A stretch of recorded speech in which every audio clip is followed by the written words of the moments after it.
Quero saudá-los com a graça e a paz do nosso Senhor e Salvador Jesus. Amém? Louvado seja Deus. Esse é o melhor lugar para nós estarmos. Amém? Você crê nisso, meu irmão, minha irmã? Como o Neto está dizendo, é um privilégio fazer parte da obra de Deus, é um privilégio estar aqui nessa noite, juntos para ouvir o que ouvimos, cantar ao Senhor, ouvir a palavra de Deus, é um grande privilégio. Os irmãos que estão lá atrás não querem chegar aqui para frente, ficar mais pertinho? Por favor, fiquem bem à vontade, não quero constrangê-los, mas se puder vir um pouquinho mais para frente.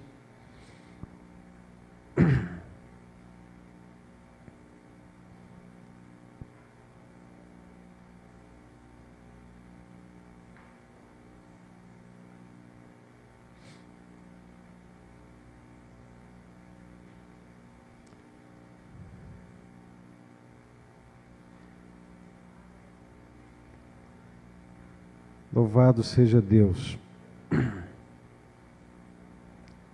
Como é bom poder ouvir os nossos irmãos, as suas experiências com o Senhor, como nos edifica, como somos edificados pela ação viva do Deus vivo.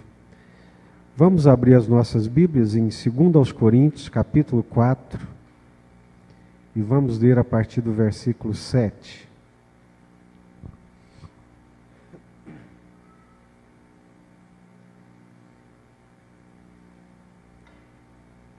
Segunda carta de Paulo aos Coríntios, capítulo 4, a partir do versículo 7.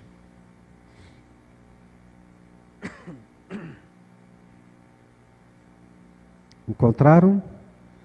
2 Coríntios, capítulo 4, a partir do versículo 7. Temos, porém, esse tesouro em vasos de barro, para que o poder extraordinário seja de Deus e não nosso. Sofremos pressões de todos os lados, mas não estamos arrasados. Ficamos perplexos, mas não desesperados. Somos perseguidos, mas não desamparados. Abatidos, mas não destruídos. Trazendo sempre no corpo o morrer de Jesus, para que também a sua vida se manifeste em nosso corpo. Pois nós que vivemos, somos sempre entregues à morte por causa de Jesus, para que também a vida de Jesus se manifeste em nosso corpo mortal. De modo que em nós atua a morte, mas em vós a vida. Todavia, uma vez que temos o mesmo espírito de fé, conforme está escrito, cri, por isso falei, também nós cremos, por isso também falamos. Sabemos que aquele que ressuscitou Jesus também nos ressuscitará com ele e nos apresentará convosco. Pois tudo é para o vosso benefício, para que a graça multiplicada por causa de muitos faça transbordar as ações de graças para a glória de Deus. Amém? Curva sua cabeça. Vamos orar mais uma vez. Eu gostaria muito que cada um de nós aqui nessa noite pudéssemos pedir ao Senhor que falasse ao nosso coração, que a palavra de Deus pudesse alcançar o nosso coração como uma espada de 2 gumes, penetrando no mais profundo do nosso ser, alcançando pensamentos, sentimentos, e trazendo-os à tona, à luz da palavra de Deus. Pai, nós nos prostramos diante da Tua presença e reconhecemos que só o Senhor é Deus e não há outro além de ti. A nossa vida, a história das nossas vidas, elas têm sido conduzidas pelo Senhor. O Senhor tem dado a cada um, segundo a tua graça, repartido dons, ministério, favor, bondade, misericórdia a cada um de nós. Aceita a nossa gratidão nessa noite, fala conosco, fala ao nosso coração, é o que nós te pedimos e clamamos em nome do Senhor Jesus, Pai. Amém? Temos, porém, esse tesouro em vasos de barro, para que o poder extraordinário seja de Deus e não nosso. Que tesouro é esse que Deus colocou nesses vasos de barro que somos nós?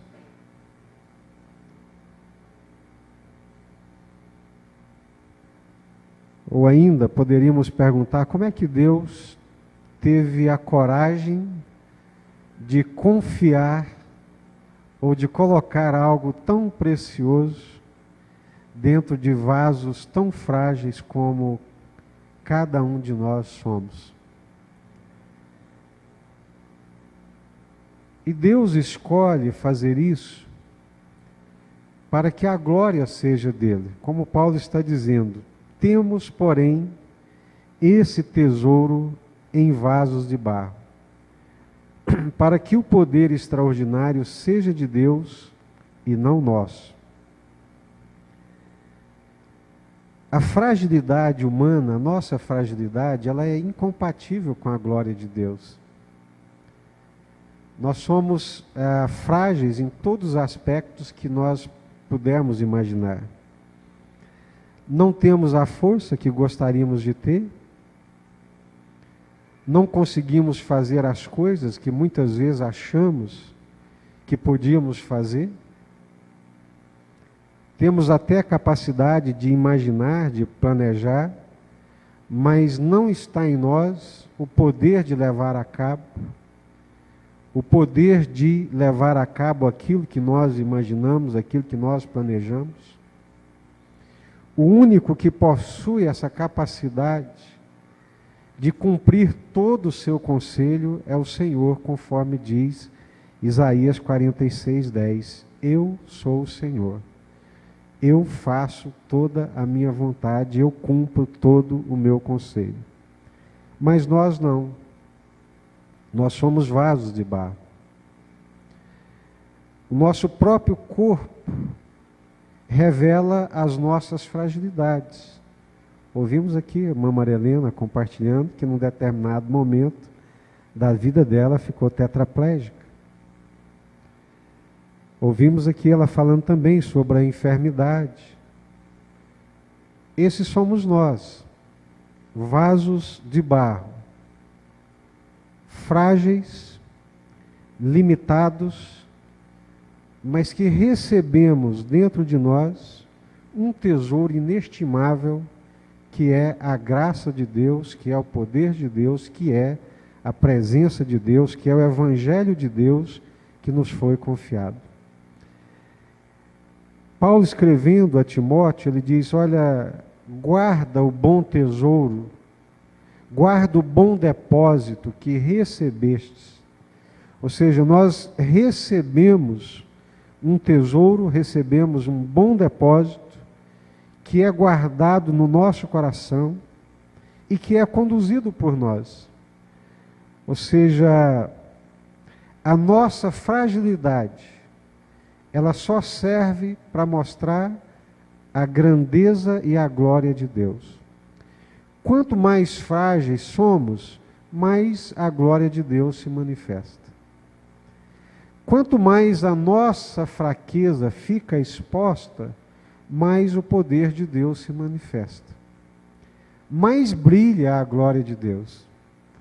Quanto mais aparecer a minha força, o meu eu, menos a glória de Deus vai ficar evidente. É nessa mesma epístola, no capítulo 12, que Paulo diz assim, para os coríntios: vocês gostam de insensatez e gostam de loucura. Então me permitam ser um pouco insensato e louco também, já que vocês gostam. Eu conheço um homem que, não sei se no corpo ou fora do corpo, foi arrebatado à presença de Deus. E lá ouviu coisas inefáveis, extraordinárias, que não é sequer lícito expressar. Mas, para que não me ensoberbecesse diante da grandeza das revelações que Deus me confiou, foi-me colocado um espinho na carne, para que eu não me ensoberbecesse. Ou seja, esse homem, obviamente, é o próprio Paulo, e é impressionante o que Deus lhe deu, o que Deus lhe confiou, em termos de entendimento, em termos de compreensão, em termos de revelação espiritual, em termos de experiência com Deus. Imagine ser arrebatado à presença de Deus e lá ouvir coisas extraordinárias. Aí ele mesmo diz: para que eu não me ensoberbecesse. Ou seja, todas as vezes que ele queria inchar um pouco diante das grandes coisas que Deus realizou na vida dele, esse espinho na carne o espetava e o obrigava a enxergar a fragilidade, a fraqueza e a miserabilidade que ele tinha, para que então ele pudesse se aperceber da glória de Deus. E ele diz: olha, por 3 vezes eu pedi ao Senhor que arrancasse esse espinho da minha carne. E o que o Senhor disse? A minha graça te basta. O que mais? O meu poder se aperfeiçoa na fraqueza. É indiretamente proporcional à manifestação do poder de Deus em relação à nossa fragilidade e à nossa fraqueza. É exatamente o que a irmã Marilena falou aqui. Quando nós nos julgamos forte e nos ensoberbecemos, a glória não é de Deus. Mas quando nos apercebemos da nossa fraqueza e da nossa fragilidade, a glória é de Deus.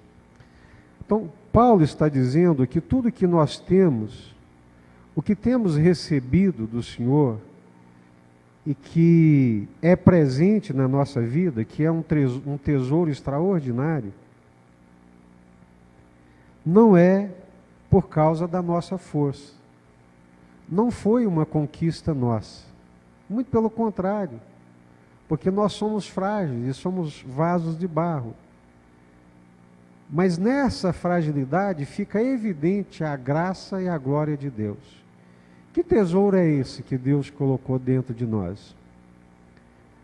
Que tesouro é esse?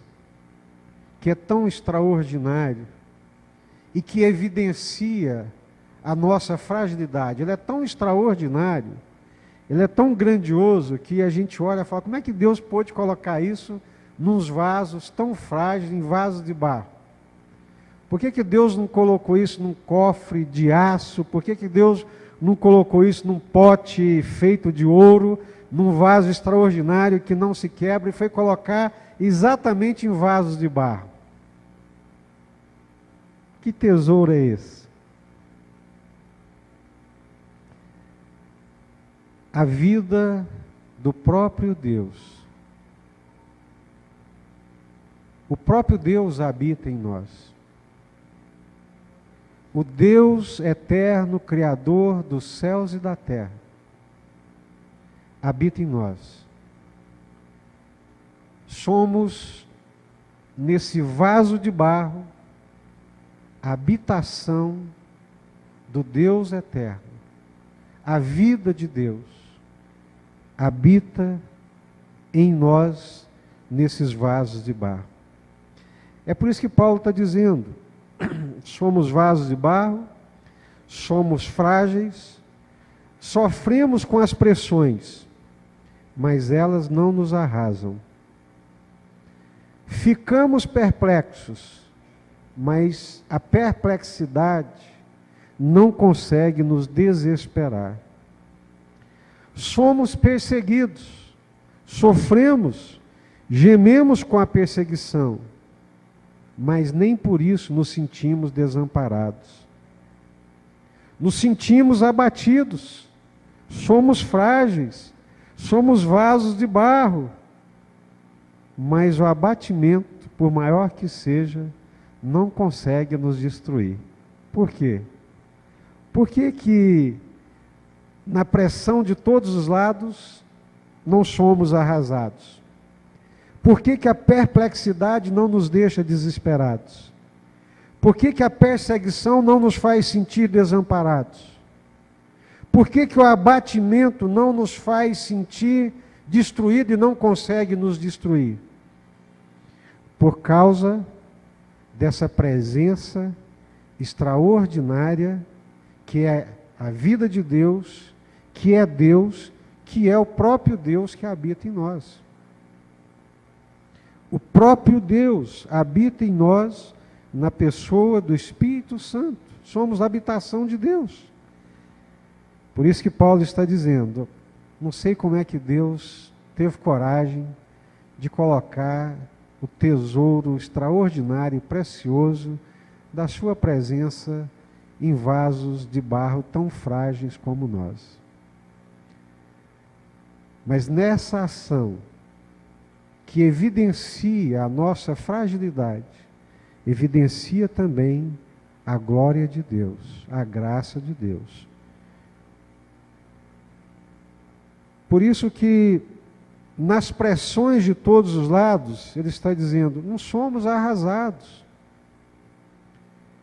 Na perplexidade, ela não consegue nos desesperar. Na perseguição, ela não consegue nos fazer sentir desamparados, porque Deus nos consola. No abatimento, não nos sentimos destruídos, nem somos destruídos, porque Deus não deixa. A presença de Deus, a vida de Deus, a graça de Deus, o Espírito Santo de Deus em nós, não permite que essas coisas aconteçam ou sejam levadas a cabo. Glória a Deus. Trazendo sempre no corpo o morrer de Jesus, para que também a sua vida se manifeste em nosso corpo. Sua Bíblia está aberta aí? É o versículo 10. O que Paulo está dizendo? Que quanto mais nós morremos,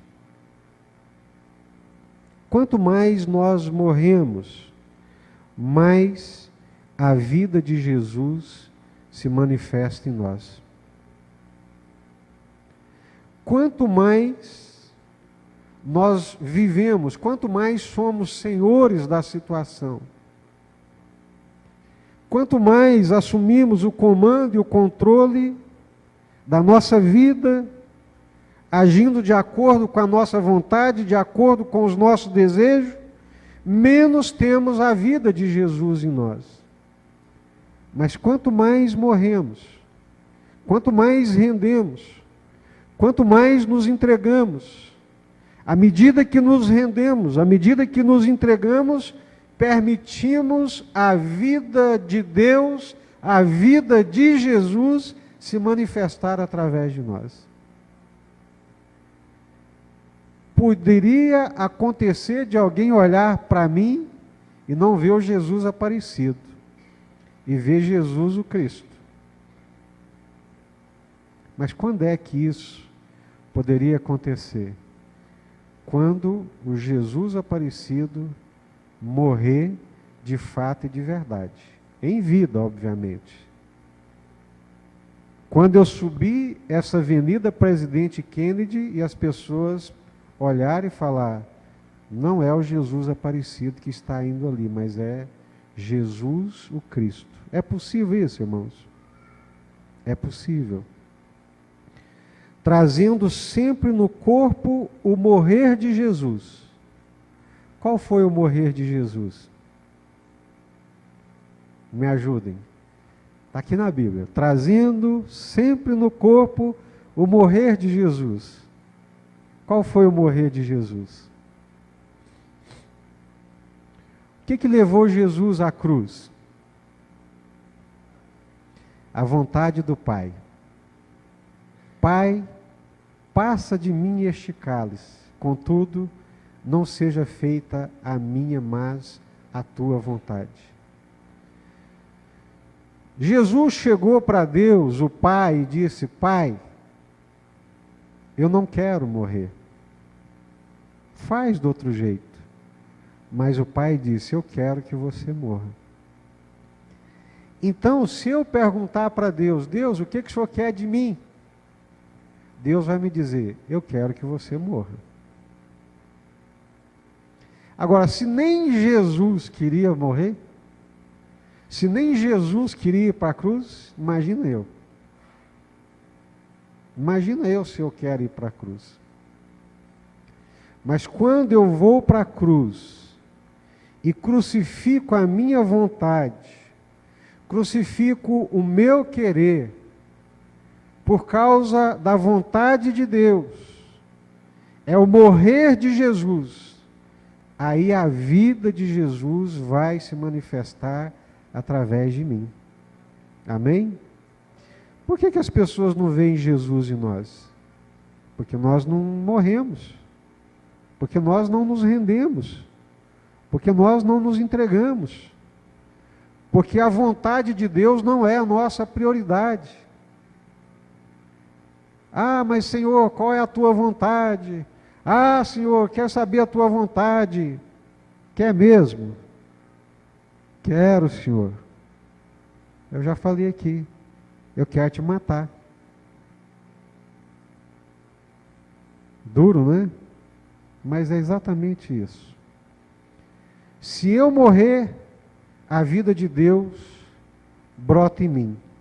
Aquele Espírito que ressuscitou Jesus, ele brota, vivifica, borbulha e preenche todos os espaços da minha vida e do meu corpo. Os irmãos estão entendendo? Ninguém pode viver vida de ressurreto se não morrer. Como é que vai ter ressurreição sem morte?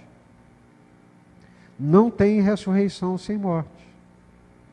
Para eu viver a vida de Jesus, para eu viver a vida nova, para eu viver novidade de vida, eu tenho que morrer. Para o Espírito da ressurreição que atuou em Jesus, atuar plenamente, abundantemente na minha vida, eu tenho que morrer. Neto tem que morrer. O Altair tem que morrer. Ivanzinho tem que morrer. Mara tem que morrer. Benedete tem que morrer. O Davi tem que morrer. Se nós morrermos, Jesus vive em nós. É o que Paulo diz. Essa vida que eu vivo, não vivo eu, mas é Cristo que vive em mim. Essa vida que eu vivo na carne, não é o Paulo que vive. Essa vida eu dei para Jesus viver através de mim. É isso que ele está dizendo.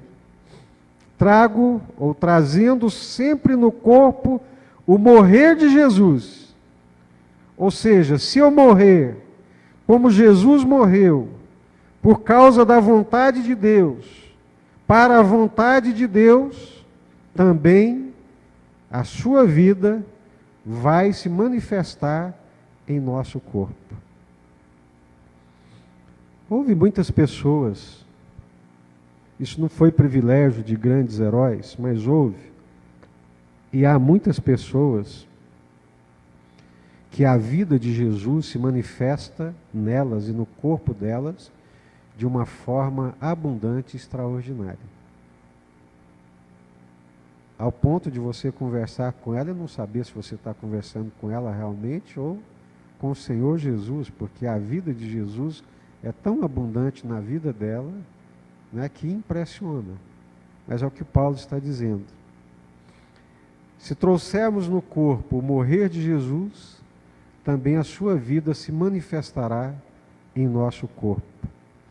No versículo 11, pois nós que vivemos somos sempre entregues à morte por causa de Jesus, para que também a vida de Jesus se manifeste em nosso corpo mortal. Versículo 14. Sabemos que aquele que ressuscitou Jesus também nos ressuscitará com ele e nos apresentará convosco. Ou seja, o que é que eu estou dizendo? A palavra de Deus nos ensina que eu não preciso esperar, fechar os olhos, ser sepultado, esperar o dia da ressurreição para viver como ressurreto. Eu já posso viver a nova vida. Eu já posso viver em novidade de vida. Eu já posso viver como um ressurreto. Hoje, agora, nesse tempo. Como? Morrendo. Renunciando. Quando na confrontação da minha vontade com a vontade de Deus, eu morro.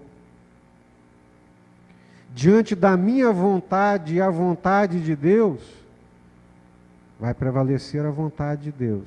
A minha morre. É a tua vontade, Senhor? É. Então eu morro.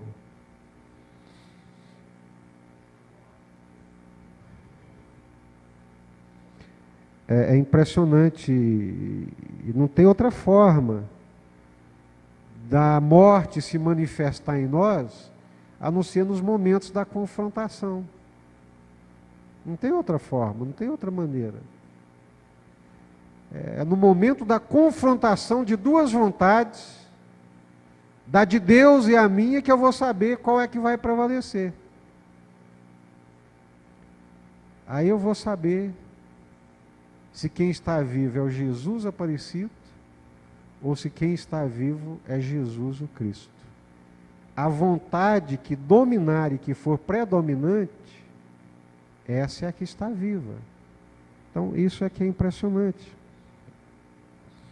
Isso é vivenciado no dia a dia, nas nossas relações com o nosso próximo, nas nossas relações do dia a dia, no trânsito, na relação com o vizinho, no relacionamento com a esposa, com o esposo, com os filhos. Aparece aquele momento que a sua vontade sobe aqui pelo pescoço e chega aqui, aí você fala, opa, peraí, isso aí não é a vontade de Deus. Não, mas eu quero encher esse sujeito de supapos. Mas a vontade de Deus diz que você não pode fazer isso. Então, morra a minha vontade. Aí a vontade de Jesus e a vida de Jesus, ela brilha e ela aparece. É aquela hora da mentira e do engano, da sutileza, que vem à nossa mente, a articulação maldosa. Aí você, bom, isso não é a vontade de Deus. Eu não posso fazer isso. Eu morri para isso. Eu morri para mim mesmo. Então nós morremos, aí aparece a vida de Deus, aparece a vida de Jesus. Quando trazemos no nosso corpo o morrer de Jesus, a sua vida também se manifestará no nosso corpo. Quando eu morro, como Jesus morreu, e Jesus morreu primeiro por causa da vontade do Pai. Passa de mim este cálice. Pai, faz de outra forma, faça de outra maneira. O Senhor é Deus. E Deus silencia. E Jesus diz: não seja feita a minha, mas a tua vontade. Seja feita a tua vontade. Onde? No Pai Nosso. O que é que diz? Seja feita a tua vontade na terra, assim como ela é feita nos céus. Ela é feita nos céus, mas ela é muito difícil de ser feita na terra. Assim na terra como nos céus, ou seja, como ela é feita nos céus. A vontade de Deus alcança mais ressonância nos céus do que ela encontra ressonância na terra por causa dos nossos corações, por causa da nossa natureza rebelde, por causa da nossa rebelião. Nós não morremos, nós não queremos morrer para que a glória de Deus se manifeste, para que a vida de Deus brote, para que a vida de Jesus se manifeste. Amém? Os irmãos estão entendendo? Glória a Deus. O que Jesus disse quando nós entendemos?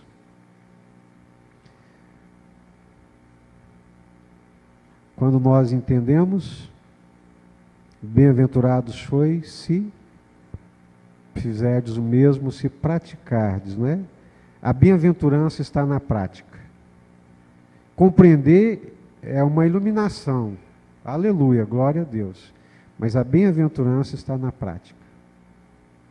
A bem-aventurança está na prática.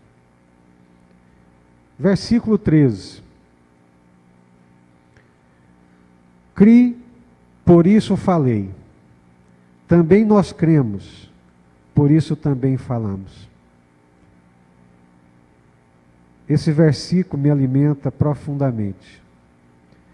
Nós não falamos porque o outro vai crer ou vai deixar de crer. Nós falamos é porque nós cremos. Nós falamos é porque nós cremos. E porque nós cremos, por isso é que nós falamos. Nós não falamos na expectativa do resultado que isso vai ter sobre o outro. Nós falamos por causa do resultado que teve dentro do nosso coração. Nós falamos porque cremos. Eu criei, por isso eu falo. Também nós cremos e por isso também nós falamos. Então, nós pregamos e devemos pregar, não é na expectativa do resultado, do retorno que o outro vai dar. Nós falamos por causa do resultado que fez na nossa vida, por causa do resultado que operou no nosso coração, na nossa vida, no nosso entendimento, no nosso coração, na nossa transformação. É por isso que nós falamos. Então esse texto nos mostra primeiro que nós somos vasos de barro. E que o tesouro é de Deus. A glória é de Deus. O que temos de precioso é a presença de Deus em nós. Mais nada. Mas a glória é Ele, é dele e para Ele. Nós somos vasos de barro. Frágeis. Mas aprendemos também que a vida de Jesus pode se manifestar, superabundar e dominar e brilhar e aparecer através de nós à medida que nós morremos. À medida que nós morremos. Senhor, qual é a tua vontade? Ah, Deus, o que o Senhor quer de mim? Quer te matar, meu amigo. Quer te matar, minha amiga. É isso, você quer? Se você morrer, eu vou viver através de você. São dois reinos que competem. Há uma competição de dois reinos, que é a nossa vontade com a vontade de Deus. Aí quando nós nos rendemos, quando nós permitimos a vida de Deus flui através da nossa vida. A carne, que é a vontade humana, não trabalha para a glória de Deus. A carne, que é a vontade humana, que é o desejo humano, que é o querer humano, que é o labor humano, não produz a glória de Deus. Não produz.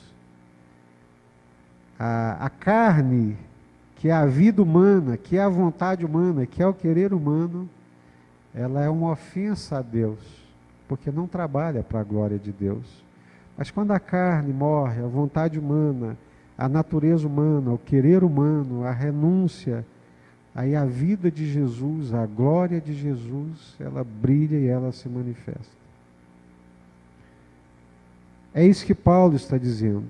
É isso que a palavra de Deus está nos dizendo. Isso não se resume a grandes heróis. Isso é a possibilidade para qualquer cristão.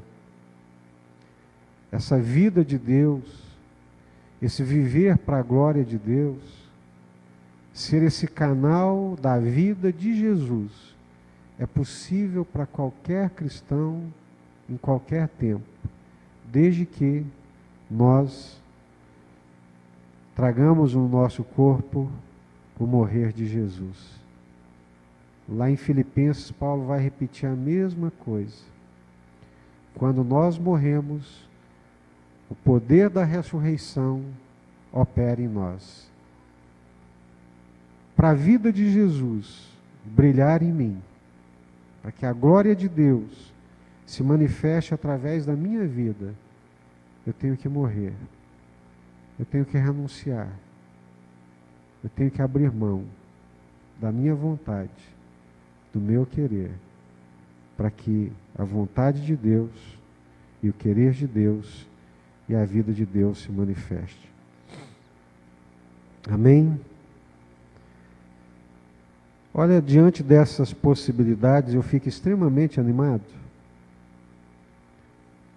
Gente, a vida de Jesus pode brilhar através de mim. O viver de Jesus, a presença de Jesus, a vontade de Deus pode ser visível na vida de um vaso de barro. Eu fico entusiasmadíssimo. Eu fico, e sei que o tempo urge, porque o vaso é de barro. Jesus disse, precisamos fazer a obra daquilo que nos enviou enquanto é tempo. Ou seja, eu fico pensando, gente, eu vou viver 50, 60, 70 anos, 80 anos, e vou ficar aquém daquilo que eu poderia viver para a glória de Deus? Eu vou gastar a minha vida sem nunca desfrutar plenamente de tudo aquilo que eu poderia desfrutar para a glória de Deus, sem refletir tudo aquilo que Deus gostaria que eu refletisse? Eu vou passar a minha vida, a minha existência, brigando com a minha vontade em pecados pequenos, sem vencer? É muita infantilidade. É preciso galgar degraus, é preciso crescer em graça. Mas crescer em graça não se cresce para cima, cresce para baixo, para a sepultura, para a morte, para a renúncia. Para a renúncia, para a morte. Interessante, a gente vai aprendendo, né, com a vivência, é que a gente nunca vence um urso de primeira. Deus nunca coloca a gente para vencer, para brigar com um urso. Davi foi, até chegar no Golias, ele foi de pouco a pouco, foi afugentando lobo. Opa, dá para encarar. Veio o leão, encarou o leão, afugentou, matou. Veio o urso, matou. Veio o Golias, matou. Agora, se eu nunca tivesse matado um lobinho lá sequer, eu nunca ia dar conta de matar os Golias.